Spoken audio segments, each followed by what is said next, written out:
Namasté. Bienvenue sur la chaîne Bougourou Mario. Aujourd'hui, on va répondre à une question parmi les plus importantes. Une question également très difficile. Je vais tenter d'y répondre du mieux que je peux, bien sûr, selon mes connaissances et mon expérience. On me demande ce qu'est le soi, ce qu'on entend quand on dit le soi. En partant, c'est difficile parce que le soi est indescriptible.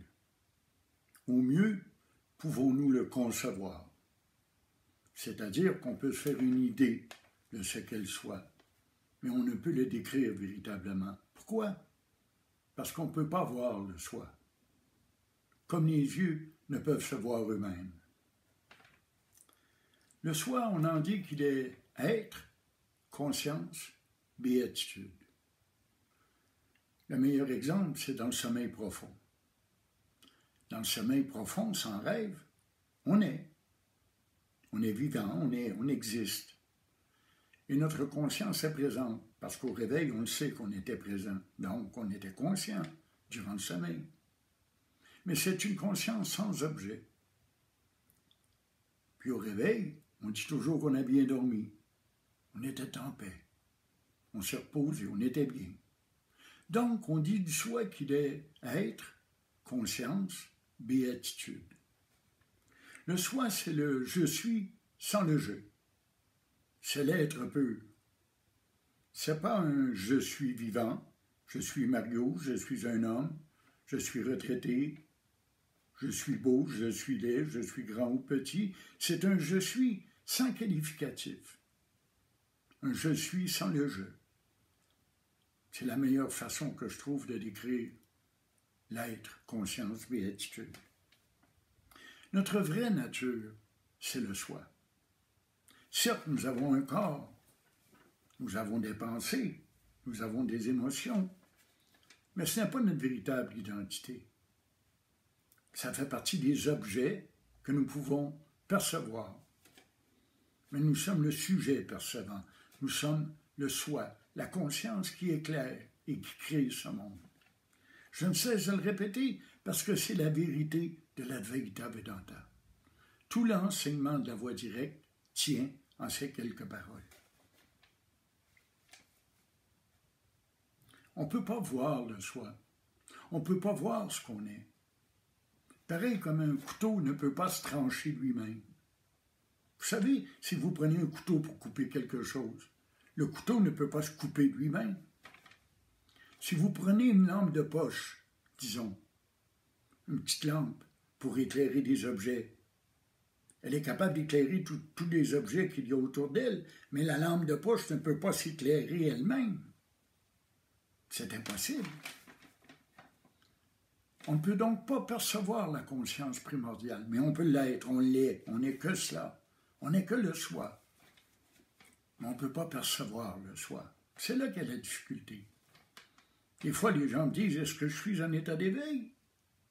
Je ne peux pas voir cet état d'éveil, je ne peux pas voir le soi. Est-ce que je suis le soi? Oui, je suis le soi. Je ne peux pas être autrement, je ne peux pas être autre chose, autre être que l'être, conscience, béatitude. Notre vraie nature est donc le soi. C'est ça qu'on a à découvrir. Il faut se mettre à nu pour le trouver, il faut tout donner. Il faut tout abandonner pour trouver le soi.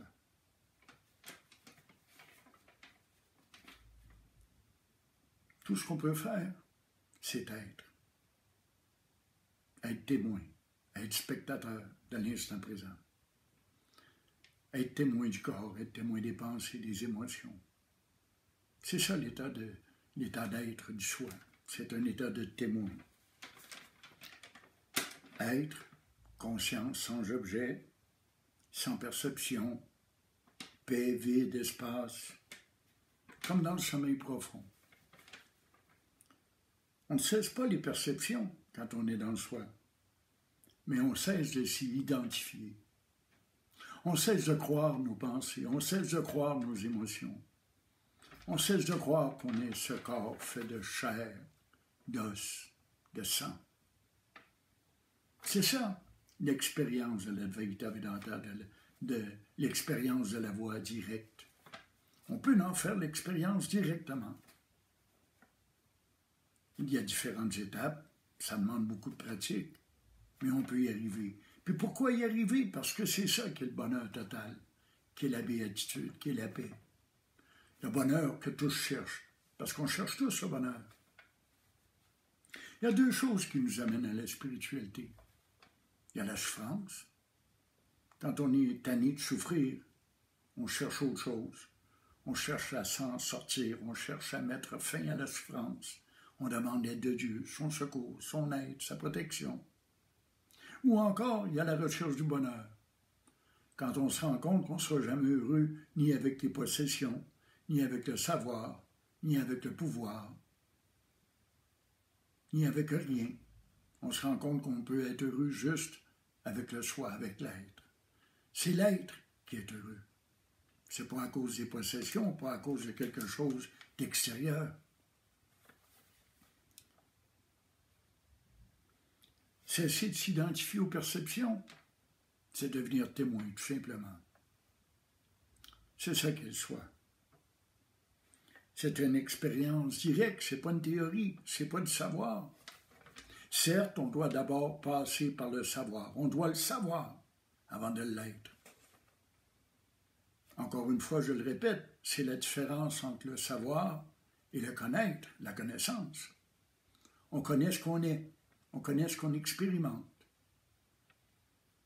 Si je veux connaître l'expérience d'un nageur, je dois plonger dans l'eau profonde, puis me débattre, puis apprendre à nager. Quand bien même que j'irai tous les livres qui existent sur la natation, j'aurai le savoir, mais je n'aurai jamais la connaissance directe.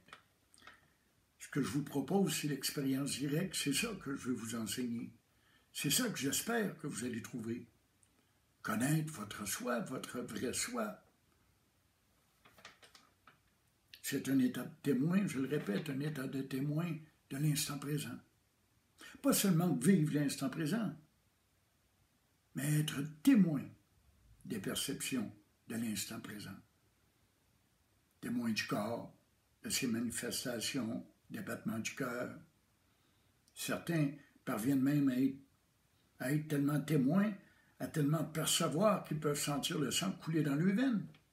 Témoins des pensées, témoins de la mémoire, de l'imagination, témoins de toutes nos connaissances, de toutes nos cogitations mentales, témoins aussi des émotions qui nous assaillent, qui nous perturbent, qui nous dérangent, les bonnes comme les mauvaises, témoins de la souffrance, témoins du plaisir.